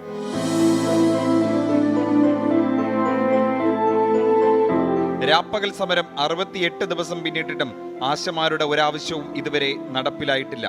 NHM ഡയറക്ടറുമായി 3 തവണയും ആരോഗ്യമന്ത്രിയുമായി 2 തവണയും ചർച്ച നടത്തി. ഒടുവിൽ തൊഴിൽ മന്ത്രി V ശിവൻകുട്ടിയുമായും ചർച്ച നടത്തിയെങ്കിലും ഫലമുണ്ടായില്ല. നിരാഹാര സമരമടക്കം പല സമരമുറകൾ കണ്ടു. രാഷ്ട്രീയ പിന്തുണയുമായി നേതാക്കൾ പലത് വന്നുപോയി. പരിഹാരം അകലെ നിൽക്കുകയാണ്. തിരുവനന്തപുരത്ത് നിന്നും അജീഷ് ജയകുമാർ, 24. ഇനിയും കേൾക്കാത്ത ആ മുദ്രാവാക്യങ്ങൾ കേൾക്കാത്തവർക്കായി, കണ്ണടച്ചിരുട്ടാക്കുന്നവർക്കായി ഈ 2 സമരവേദികളിലെ, അതും വനിതകൾ സമരം ചെയ്യുന്ന ആ 2 സമരവേദികളിലെ അവരുടെ മുദ്രാവാക്യവും ആവശ്യങ്ങളും ഒരിക്കൽ കൂടി ഓർമ്മിപ്പിക്കുകയാണ്. വനിതാ CPO റാങ്ക് ഹോൾഡേഴ്സിന്റെ സമരം ഇന്ന് സമരം 17ാം ദിവസത്തിലെത്തി നിൽക്കുകയാണ്. എന്താണ് സമരത്തിലെ പ്രധാനപ്പെട്ട ആവശ്യം? പരമാവധി പേർക്ക് നിയമനം നൽകുക എന്നതാണ് ആവശ്യം. ഇപ്പോഴുള്ള ലിസ്റ്റിലുള്ളത് 967 പേരാണ്. വനിതാ CPO റാങ്ക് ഹോൾഡേഴ്സ് സമരം തുടരുകയാണ്. നിലവിൽ നിയമന ശുപാർശ കിട്ടിയത് 337 പേർക്കും. റാങ്ക് ലിസ്റ്റിന്റെ കാലാവധി നാളെ അവസാനിക്കും. ഏതാണ്ട് മണിക്കൂറുകൾ മാത്രം ബാക്കി. പരമാവധി പേർക്ക് നിയമനം കൊടുത്തെന്ന് സർക്കാർ അവകാശപ്പെടുമ്പോഴും അവർ സമരം തുടരുകയാണ്. കൂടുതൽ പേർക്ക് നിയമനം ആവശ്യപ്പെട്ടുകൊണ്ടുള്ള സമരമാണ്. എഴുത്തു പരീക്ഷയ്ക്കപ്പുറം കായികക്ഷമതയും തെളിയിച്ച ഉദ്യോഗാർത്ഥികൾ അങ്ങേയറ്റം നിരാശയിലാണ്. ഇതുവരെ ഒരു ചർച്ചയ്ക്ക് പോലും വിളിച്ചിട്ടില്ല സർക്കാർ. ഇനി ആശാ സമരത്തിലേക്ക് വന്നാൽ, നമ്മൾ കഴിഞ്ഞ ദിവസങ്ങളിൽ കണ്ടതാണ് ആറ്റുകാൽ പൊങ്കാല, അതിനുശേഷം വിഷു, ഇപ്പോൾ ഇതാ ഈസ്റ്ററും ആ സമരപ്പന്തലിൽ ആഘോഷിക്കാൻ അല്ലെങ്കിൽ അവിടെ കഴിയേണ്ടി വരുന്ന ദുരവസ്ഥയിലാണ് ആശമാർ. ആശയറ്റ ആ സമരം 68ാം ദിവസത്തിലേക്ക് കടന്നിരിക്കുന്നു. ഓണറേറിയം കൂട്ടുക എന്നതാണ് പ്രധാന ആവശ്യം. ആശാ സമരം സർക്കാർ പൂർണ്ണമായി അവഗണിച്ചു. 5 തവണ ചർച്ച നടത്തിയെങ്കിലും അതിലൊന്നും യാതൊരുവിധ ഒരു പരിഹാരം കണ്ടെത്താൻ, ഏതെങ്കിലും ഒരു സമവായത്തിലേക്ക് എത്താൻ സാധിച്ചിട്ടില്ല. ഏറ്റവും ഒടുവിൽ 3000 രൂപയെങ്കിലും 21,000 രൂപ എന്നൊരു മാന്യമായ ശമ്പളത്തിനപ്പുറത്തേക്ക് ഈ സമരം അവസാനിപ്പിക്കാൻ ഒരു സൊല്യൂഷനായി അവർ മുന്നോട്ട് വെച്ചത് 3000 രൂപ, അതായത് ദിവസം 100 രൂപ കൂട്ടി നൽകാനുള്ള ആവശ്യം. ആ ആവശ്യത്തോടും സർക്കാർ ഈ ഘട്ടത്തിൽ പോസിറ്റീവായി പ്രതികരിക്കുന്നില്ല. ഏതായാലും ആ 2 സമരങ്ങളും സെക്രട്ടേറിയറ്റിന് മുന്നിൽ, ഭരണസിരാകേന്ദ്രത്തിന് മുന്നിൽ തുടരുകയാണ്. അജീഷ് ജയകുമാറുണ്ട് തിരുവനന്തപുരത്ത് നിന്ന് ഈ സമരവേദിക്ക് മുന്നിൽ നിന്ന്. അജീഷ്, ഈ കഴിഞ്ഞ ദിവസങ്ങളിലെല്ലാം ശക്തിയേറിയ സമര മുദ്രാവാക്യങ്ങൾ നമ്മൾ കണ്ടതാണ്. കടുത്ത വെയിലിനെയും മഴയും ഒക്കെ അവഗണിച്ചുകൊണ്ടുള്ള സമരാവേശം, പോരാട്ട വീര്യവും കണ്ടതാണ്. വനിതകളുടെ സമരം അവിടെ തുടരുകയുമാണ്. CPO റാങ്ക് ലിസ്റ്റിൽ നിന്ന് അവരുടെ സമരവേദിയിലുള്ള 3 പേർക്കുൾപ്പെടെ 45 പേർക്ക് കൂടി നിയമനം ലഭിക്കുന്നുണ്ട്. പക്ഷേ അവർ ചൂണ്ടിക്കാട്ടിക്കുന്ന വലിയ കണക്കുകളുണ്ട്. 900-ലധികം പേരുടെ വലിയ ലിസ്റ്റ്, അതിൽ 350ഓളം പേർക്ക് മാത്രം നിയമനം ലഭിക്കുന്നു. ഇനിയേറെ വേക്കൻസികളുണ്ട്, 500-നടുത്ത് വേക്കൻസികളുണ്ടെന്ന് അവരിപ്പോഴും വാദിക്കുകയാണ്. സർക്കാരിന്റെ ഭാഗത്തുനിന്ന് ഒരു ചർച്ച പോലും ഉണ്ടായില്ലല്ലോ ഇതുവരെ. ഗോകുല് പറഞ്ഞതുപോലെ തന്നെ 17 ദിവസമായി വനിതാ CPO ഉദ്യോഗാർത്ഥികൾ സെക്രട്ടേറിയറ്റിന് മുന്നിൽ സമരം നടത്തുകയാണ്. അവർ പല സമരമുറകൾ മാറ്റി പരീക്ഷിച്ചു നോക്കി. നമ്മൾ തുടക്കം മുതൽ അവരുടെ വേദനകൾ കണ്ടതാണ്. മഴയും വെയിലുമേറ്റ് അവർ സമരം ചെയ്യുന്നുണ്ടായിരുന്നു. കല്ലുപ്പിൽ നിന്നും മുട്ടിലിഴഞ്ഞും കണ്ണുകെട്ടിയും കണ്ണുകെട്ടിയും കഴുത്തിൽ കയറൊക്കെ ഇട്ട് അവർ പലതരത്തിലുള്ള സമരമുറകൾ ഈ സെക്രട്ടേറിയറ്റിന്റെ സമരപ്പന്തലിൽ അവർ പരീക്ഷിച്ചു. പക്ഷേ ഒരു തവണ പോലും ചർച്ചയ്ക്ക് വിളിച്ചില്ല. അവരുടെ പ്രധാനപ്പെട്ട ഒരു ആവശ്യം ഒന്ന് മാത്രമാണ്. അതായത് 967 പേരാണ് ഈ ലിസ്റ്റിലുള്ളത്. മുൻപത്തെ ലിസ്റ്റിനെ അപേക്ഷിച്ചുകൊണ്ട് വളരെ ചുരുക്കം പേർക്ക് മാത്രമാണ് നിയമന ശുപാർശ നൽകിയത്. 337 പേർക്ക് നിയമന ശുപാർശ നൽകിയിട്ടുണ്ടെങ്കിലും അതിൽ ഏതാണ്ട് 10-60 പേർ NJD ആണ്. അത് അവർക്ക് മറ്റ് ജോലി ഉള്ളതുകൊണ്ട് ഈ പോലീസ് സേനയിൽ ജോലി ചെയ്യാൻ താല്പര്യമില്ല എന്ന് അറിയിച്ചിട്ടുണ്ട്. അപ്പോൾ ഏതാണ്ട് 270ഓളം പേർക്ക് മാത്രമാണ് സേനയിൽ ഈ ലിസ്റ്റിൽ നിന്ന് ജോലിക്ക് പ്രവേശിച്ചിട്ടുള്ളത്. അപ്പോൾ അങ്ങനെ മുൻപത്തെ ലിസ്റ്റുകളിലൊക്കെ ഏതാണ്ട് 50% നിയമനം നടന്നപ്പോൾ തങ്ങളുടെ ലിസ്റ്റിൽ ഏതാണ്ട് 30% നിയമനം മാത്രമേ നടന്നിട്ടുള്ളൂ എന്നാണ് ആരോപിക്കുന്നത്. മാത്രമല്ല ഈ വനിതാ CPO റാങ്ക് ലിസ്റ്റിലെ ഏറ്റവും ഉയർന്ന കട്ട് ഓഫ് മാർക്കാണ് ഇവരുടെ റാങ്ക് ലിസ്റ്റിൽ ഉണ്ടായത്. ഏതാണ്ട് 60 മാർക്കായിരുന്നു ഇവരുടെ കട്ട് ഓഫ് മാർക്ക്. ഇത്രയും ഉയർന്ന കട്ട് ഓഫ് മാർക്കും അതിജീവിച്ച് കായികക്ഷമതാ പരീക്ഷയും അതിജീവിച്ചാണ് ഇവർ ഈ റാങ്ക് പട്ടികയിൽ ഇടം നേടിയത്. ഏതാണ്ട് 3 ലക്ഷത്തിലോളം വനിതകൾ എഴുതിയ ഒരു പരീക്ഷയാണ്. സംസ്ഥാനത്തെ ഒരൊറ്റ റാങ്ക് ലിസ്റ്റ് മാത്രമായിരുന്നു ഉണ്ടായിരുന്നത്. ഇതെല്ലാം അതിജീവിച്ചാണ് ഇവർ റാങ്ക് പട്ടികയിൽ ഇടം നേടിയത്. പക്ഷേ അവർക്ക് നിയമനം കിട്ടിയില്ല. ഒരു പകുതി പേർക്കെങ്കിലും നിയമനം കിട്ടണമെന്നായിരുന്നു ഇവരുടെ ആഗ്രഹം. പക്ഷേ അതൊന്നും സാധിച്ചില്ല. എന്തായാലും 17 ദിവസങ്ങൾക്ക് മുമ്പ് ഒരു സമരം നേടുമ്പോൾ കുറച്ചധികം പേർക്ക് നിയമനം കിട്ടുമെന്നുള്ളൊരു പ്രതീക്ഷയായിരുന്നു ഉണ്ടായിരുന്നത്. പക്ഷേ അവസാനത്തെ മന്ത്രിസഭാ യോഗത്തിലും വിഷയം ചർച്ചയായില്ല. ഇടയ്ക്ക് ഒരു പോക്സോ പ്രത്യേക വിങ് സർക്കാർ രൂപീകരിച്ചെങ്കിലും അതിൽ നിന്ന് വളരെ കുറച്ച് പേർക്ക് മാത്രമേ ഈ വാക്കൻസി റിപ്പോർട്ട് ചെയ്തുള്ളൂ. അങ്ങനെയാണ് നിലവിൽ ഈ സമരം ചെയ്യുന്നവരുൾപ്പെടെ 45 പേർക്ക് അഡ്വൈസ് അയച്ചത്. സമരം ചെയ്യുന്ന 3 പേർ മാത്രമാണ് റാങ്ക് ലിസ്റ്റിൽ അഡ്വൈസ് പോയത്. ഈ ആശാ സമരം സമാനമാണ്. 5 തവണ ചർച്ചയ്ക്ക് വിളിച്ചിട്ടും അവരുടെ ചർച്ചയിൽ ഒരു പരിഹാരവും ഉണ്ടായില്ല. നിലവിൽ എന്തായാലും കോടതിയുടെ കടാക്ഷം കാത്തിരിക്കുകയാണ് ആശമാരും. തീർച്ചയായിട്ടും ഏതായാലും വലിയ സഹന സമരത്തിലാണ് സെക്രട്ടേറിയറ്റിന് മുന്നിൽ ആശമാരും ഒപ്പം WCPO റാങ്ക് ലിസ്റ്റിലെ ഉദ്യോഗാർത്ഥികളും.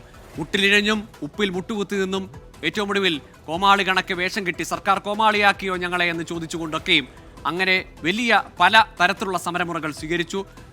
ആശമാരുടെ കാര്യം അറിയാം. പൊങ്കാലയിട്ടത് അവിടെ, വിഷു ആഘോഷിച്ചത് അവിടെ, ഇനിയിപ്പോൾ ഇതാ ഈസ്റ്ററും. അങ്ങനെ എത്ര നാൾ ഈ സമരം മുന്നോട്ട് പോകും? എന്താണ് ഈ സമരത്തിന് അവസാനം? അല്ലെങ്കിൽ എന്താണ് ഒരു തീരുമാനം? 3000 രൂപയെങ്കിൽ 3000 രൂപയെങ്കിലും കൂട്ടുമോ എന്ന പ്രതീക്ഷയാണ്, ചോദ്യമാണ്. NHMന്റെ ഭാഗത്തുനിന്നടക്കം സർക്കാരിൻ്റെ ഭാഗത്തുനിന്ന് വരുന്ന പ്രതികരണങ്ങളും ഇപ്പോൾ വരുന്ന കമ്മീഷൻ എന്ന നിർദ്ദേശം, അന്വേഷണ കമ്മീഷൻ എന്നുള്ള നിർദ്ദേശമൊക്കെയും അവർക്ക് സ്വീകാര്യമല്ല. അവർ ആവശ്യപ്പെടുന്നത് മാന്യമായ വേതനമാണ്. 3ാമത്തെ വാർത്തയിലേക്കാണ് ഇനി പോകുന്നത്. തൊടുപുഴ തൊമ്മൻകുത്തിൽ വനം വകുപ്പ് കയ്യേറ്റമെന്ന് കണ്ടെത്തി പൊളിച്ച കുരിശ് ഉണ്ടായിരുന്ന സ്ഥലത്തേക്ക് വിശ്വാസികൾ കുരിശിന്റെ വഴിയുമായി എത്തിയെന്ന് വിശ്വാസികളെ വനംവകുപ്പും പോലീസും തടഞ്ഞു. 500ഓളം വിശ്വാസികളാണ് കുരിശിന്റെ വഴിയുമായി തർക്കസ്ഥലത്തേക്ക് എത്തിയത്. നമ്മൾ ഓൾറെഡി ഒരു കേസ് കളി അറേഞ്ച് എടുത്തിട്ടുണ്ട്. ആ കേസിന്റെ പ്രകാരം നമുക്ക് ഡയറക്ഷൻ ഉണ്ട് ഇത് അനുഭവിക്കുന്നത്. അപ്പോൾ അതുകൊണ്ട് അകത്തേക്ക് കയറാൻ പറ്റില്ല. നമുക്ക് ഇവിടെ വെച്ച് തർക്കിച്ച് ചെയ്യാനാണ്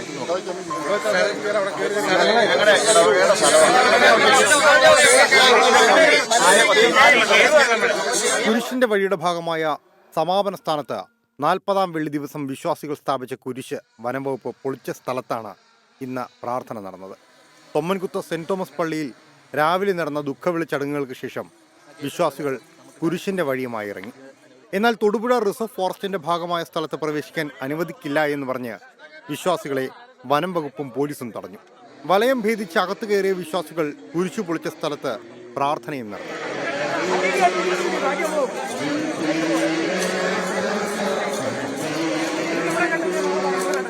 ഞങ്ങൾ അതിന്റെ നിയമപരമായ വശങ്ങളൊക്കെ നോക്കി വേണ്ട പോലെ ചെയ്യും. വനംവകുപ്പ് മനഃപൂർവ്വം വിഷയം ഉണ്ടാക്കുന്ന വനംവകുപ്പ് ഇവിടെ മനഃപൂർവ്വം ഇത് കൃഷിഭൂമിയാണ്. 70-72 കാലഘട്ടത്തിൽ അതിനു മുൻപ് തന്നെ ഇവിടെ ആൾക്കാർ താമസിച്ചുകൊണ്ട് സ്ഥലമാണ്. ഇവിടെ നിന്ന് 1 കിലോമീറ്റർ അകലെയാണ് ജെണ്ട ഇട്ടേക്കുന്നത്. ജെണ്ട ഇട്ടേക്കുന്ന ഫോറസ്റ്റായിട്ട് കൺസെപ്ഷൻ എന്ന് പറഞ്ഞാൽ ജെണ്ട ഇട്ടുക എന്ന് പറഞ്ഞാൽ വനഭൂമിയും കൃഷിഭൂമിയും തമ്മിൽ തിരിക്കുന്ന ഒരു അതിരായിട്ടാണ് നമ്മളെല്ലാം അതുപോലെ ലോകം മുഴുവൻ മനസ്സിലാക്കുന്നത്. വനഭൂമിയിൽ അതിക്രമിച്ചു കയറിയതിന് നിയമ നടപടി ഉണ്ടാകുമെന്ന് വനം വകുപ്പിന്റെ മുന്നറിയിപ്പ്. ഇത് തൊടുപുഴ റിസർവ്പ്പെട്ട കാളിയാർ റേഞ്ചിലെ സ്ഥലമാണ് ഇത്. അപ്പോൾ ഇപ്പോഴും റിസർവ് നോട്ടിഫിക്കേഷൻ പ്രകാരം കാളിയാർ റേഞ്ചിൽ നടുവക്കാട് സെക്ഷനിൽ വരുന്ന സ്ഥലം. അപ്പോൾ അത് പ്രകാരം ഇത് അനധികൃതമായി പ്രവേശിച്ച് കുരിശ് സ്ഥാപിച്ചു എന്നുള്ളത് എൻക്രോച്ച്മെന്റ്, പക്ക എൻക്രോച്ച്മെന്റ് ആണ്. അത് പ്രകാരമാണ് നമ്മൾ കുരിശ് റിമൂവ് ചെയ്തത്. കേസ് രജിസ്റ്റർ ചെയ്തത് നടുവക്കാട് സെക്ഷനിൽ 2020 നമ്പറായിട്ട് കേസ് രജിസ്റ്റർ ചെയ്തിട്ടുണ്ട്. അപ്പോൾ ബാക്കിയുള്ള നിയമ നടപടികൾ നമ്മൾ സ്വീകരിക്കാം. ഓൾറെഡി ഹൈക്കോടതി ജഡ്ജ്മെന്റ് നിലവിലുള്ളതാണ്. വിശുദ്ധ വാരത്തിന് ശേഷം വീണ്ടും കുരിശ് സ്ഥാപിക്കുമെന്നാണ് വിശ്വാസികൾ പറയുന്നത്. 24 ഇടുക്കി. ഏതായാലും തൊടുപുഴ തൊമ്മൻകുത്തിലെ ആ കുരിശ് പ്രശ്നം എന്താണ് വിശദമായി പരിശോധിക്കാം. എന്തൊക്കെയാണ് വനം വകുപ്പിന്റെയും വിശ്വാസികളുടെയും വാദങ്ങൾ? ഈ കുരിശ് പൊളിച്ചതുമായി ബന്ധപ്പെട്ട് വനം വകുപ്പ് പറയുന്ന കാര്യങ്ങൾ എന്തൊക്കെയാണ്? വനം വകുപ്പ് ചൂണ്ടിക്കാണിക്കുന്ന വാദങ്ങൾ എന്തെന്ന് ആദ്യം പരിശോധിക്കാം. തൊടുപുഴ റിസർവ് ഫോറസ്റ്റ് ഉൾപ്പെടുന്ന സ്ഥലത്താണ് സെന്റ് തോമസ് പള്ളി ഈ കുരിശ് സ്ഥാപിച്ചതെന്നാണ് വനം വകുപ്പിന്റെ വാദം. കുരിശ് സ്ഥാപിച്ചത് സംരക്ഷിത വനഭൂമിയിലെന്നും വനം വകുപ്പ് ചൂണ്ടിക്കാട്ടുന്നു. കൈവശ അവകാശ രേഖ ഹാജരാക്കാൻ വിശ്വാസികൾക്ക് കഴിഞ്ഞിട്ടില്ല. തൊടുപുഴ റിസർവ് ഫോറസ്റ്റ് ഉൾപ്പെടുന്ന സ്ഥലത്ത് കാളിയാർ വനത്തിന് കീഴിലാണ് ഈ കുരിശ് സ്ഥാപിച്ചത്. ജണ്ടയ്ക്ക് പുറത്താണ് കുരിശ് സ്ഥാപിച്ചതെന്നാണ് പള്ളി അധികൃതരുടെ വാദം. അത് തെറ്റാണെന്നും വനംവകുപ്പ് പറയുന്നു. കുരിശ് സ്ഥാപിച്ചത് വനഭൂമിയിൽ എന്നതിനാൽ നീക്കം ചെയ്യാൻ മുൻകൂർ നോട്ടീസ് നൽകേണ്ടതില്ല. പുലർച്ചെ 7:30 ഒരു അറിയിപ്പുമില്ലാതെ ഈ കുരിശ് നീക്കിയെന്നതായിരുന്നു വിശ്വാസികളുടെ പള്ളി ഭാരവാഹികളിലേക്ക് നേരത്തെയുള്ള ആക്ഷേപം. ഇനി വിശ്വാസികളുടെ വാദങ്ങളിലേക്ക്. പതിറ്റാണ്ടുകളായി ഒരു വിശ്വാസിയുടെ കൈവശമുള്ള ഭൂമിയിലാണ് കുരിശ് സ്ഥാപിച്ചതെന്നും വനംവകുപ്പ് മനഃപൂർവ്വം പ്രകോപനമുണ്ടാക്കുന്ന വിധത്തിലാണ് കുരിശ് പൊളിച്ചതെന്നും വിശ്വാസികൾ വാദിക്കുന്നു. ഫോറസ്റ്റ് രാജാണ് വനംവകുപ്പ് നടപ്പാക്കുന്നതെന്ന് വൈദികർ തന്നെ കഴിഞ്ഞ ദിവസം പ്രതികരിച്ചു. കുരിശിന്റെ വഴിയുമായി എത്തിയ വിശ്വാസികളെ തടഞ്ഞത് തെറ്റ് എന്നും ചൂണ്ടിക്കാണിക്കുന്നു. വിശുദ്ധവാരം അവസാനിച്ചാൽ കുരിശ് സ്ഥാപിക്കാനുള്ള നിയമ നടപടികളുമായി മുന്നോട്ട് പോകും. അത്തരത്തിൽ നേരിട്ടുള്ള ഒരു പ്രതിഷേധത്തിനപ്പുറത്തേക്ക് നിയമ നടപടികളിലേക്ക് പോകുമെന്നതാണ് തൊമ്മൻകുത്തിലെ വിശ്വാസികളുടെ നിലപാട്. ഏതായാലും തൊമ്മൻകുത്തിൽ വിശ്വാസികളും വനംവകുപ്പും നേർക്കുനേർ വരുമ്പോൾ രാഹുൽ വിജയൻ അവിടെ നിന്ന് വിശദാംശങ്ങളുമായി ചേരുന്നു. രാഹുൽ, നേരത്തെ തന്നെ ഈ അനധികൃതമായി കുരിശ് സ്ഥാപിച്ചതിൽ 18 പേർക്കെതിരെ കേസെടുത്തിരുന്നു. കുരിശ് പൊളിച്ചു മാറ്റിയിരുന്നു. ഇന്നത്തെ കുരിശിന്റെ വഴി 14ാമത്തെ ഇടത്തിലെത്തിയപ്പോൾ, കുരിശിന്റെ വഴിയിലെ 14ാം സ്ഥാനത്തെത്തിയപ്പോൾ അവിടെ തടയുകയുണ്ടായി. അവിടെ കുരിശിന്റെ വഴി അവസാനിപ്പിച്ച് പ്രാർത്ഥനകൾ അവസാനിപ്പിച്ച് പിൻവാങ്ങുകയാണ് വിശ്വാസികൾ ചെയ്തത്. ഇന്നത്തെ കുരിശിന്റെ വഴിയിലും കേസുണ്ടാകുമോ? തുടർ നിയമ നടപടികൾ എങ്ങനെയാവും? ഗൂഗിൾ തൊമ്മൻകുത്ത് സെന്റ് തോമസ് ദേവാലയത്തിലെ വിശ്വാസികളെ സംബന്ധിച്ചിടത്തോളം അവർ സ്ഥാപിച്ച കുരിശ് പൊളിച്ചത് വലിയ തരത്തിൽ ബുദ്ധിമുട്ടുണ്ടാക്കിയിട്ടുണ്ട്. അവർക്ക് ഒരു കാരണവശാലും അംഗീകരിക്കാൻ കഴിയാത്തതാണ്. നമ്മളിപ്പോൾ ഈ നിൽക്കുന്ന സ്ഥലത്താണ് കഴിഞ്ഞ 40-ാം വെള്ളി ദിവസം വിശ്വാസികൾ കുരിശ് സ്ഥാപിച്ചത്. അവരുടെ കുരിശുമല കയറ്റവുമായി ബന്ധപ്പെട്ടുള്ള 14ാമത്തെ സ്ഥാനം കഴിഞ്ഞ് സമാപന സ്ഥാനത്താണ് ഈ കുരിശുണ്ടായിരുന്നത്. അവിടെ വനം വകുപ്പ് യാതൊരു തരത്തിലുള്ള മുന്നറിയിപ്പുമില്ലാതെ പെട്ടെന്ന് തന്നെ കുരിശ് JCB ഉപയോഗിച്ച് പൊളിച്ചു മാറ്റുകയായിരുന്നു. ഒരു കോൺക്രീറ്റ് കട്ടകൾ ഉപയോഗിച്ച് തറ കെട്ടിയതിന് ശേഷം ഒരു കുരിശ് വെച്ച് അങ്ങനെയായിരുന്നു ഈ കുരിശ് സ്ഥാപിക്കുകയും ചെയ്തിരുന്നത്. പിന്നീട് അത് JCB ഉപയോഗിച്ച് പൊളിച്ചു മാറ്റുകയായിരുന്നു. വനംവകുപ്പിന്റെ വാദം ഇത് വനഭൂമിയിലാണ്, തൊടുപുഴ റിസർവ് ഫോറസ്റ്റിന് ഉൾപ്പെടുന്ന സ്ഥലത്താണ് ഈ കുരിശ് സ്ഥാപിച്ചിട്ടുണ്ടായിരുന്നത്. അതുകൊണ്ടാണ് യാതൊരു മുന്നറിയിപ്പുമില്ലാതെ പൊളിച്ചു മാറ്റിയതെന്നാണ് വനംവകുപ്പ് പറയുന്നത്. പക്ഷേ വിശ്വാസികളുടെ വാദം അങ്ങനെയല്ല. ഇത് കൈവശ ഭൂമിയാണ്. കാലങ്ങളായി പതിറ്റാണ്ടുകളായി വിശ്വാസികളിൽ ഒരാളായിട്ടുള്ള ആളുടെ കയ്യിൽ ഉണ്ടായിരുന്ന ഭൂമിയാണ്. അത് കുരിശ് സ്ഥാപിക്കുന്നതിന് വേണ്ടി പള്ളിക്ക് കൈമാറിയ സ്ഥലമാണ്. അവിടുത്തെ കുരിശാണ് ഈ വനം വകുപ്പ് യാതൊരു കാരണവും ഇല്ലാതെ പ്രകോപനപരമായ ശരി, രാഹുൽ വിജയനാണ് വിശദാംശങ്ങൾ നൽകിയത്. തൊമ്മൻകുത്തിൽ ഒരു പുതിയ കുരിശ് യുദ്ധത്തിന് അധ്യായം തുറക്കുകയാണ്. അവിടെ വിശ്വാസികളും വനം വകുപ്പും അവരുടെ വാദങ്ങൾ ഉറച്ചു നിൽക്കുമ്പോൾ നിയമ നടപടികളിലേക്ക് കൂടി പോകും. ഈ വിശുദ്ധ വാരം കഴിഞ്ഞാൽ വീണ്ടും കുരിശ് സ്ഥാപിക്കുന്നതിനുള്ള നിയമ നടപടികളിലേക്ക് കടക്കുമെന്ന നിലപാടിലാണ് വിശ്വാസികളുള്ളത്. ഇതോടെ 123 ന്യൂസ് പൂർണ്ണമാവുകയാണ്. ഇന്നത്തെ ഏറ്റവും പ്രധാനപ്പെട്ട 3 വാർത്തകളിലൂടെയാണ് 123 ന്യൂസ് കടന്നുപോയത്. നാളത്തെ ദിവസത്തെ ഏറ്റവും പ്രധാനപ്പെട്ട നാളത്തെ പകലിലെ ഏറ്റവും പ്രധാനപ്പെട്ട 3 വാർത്തകളുമായി 123 ന്യൂസ് വീണ്ടും എത്തും.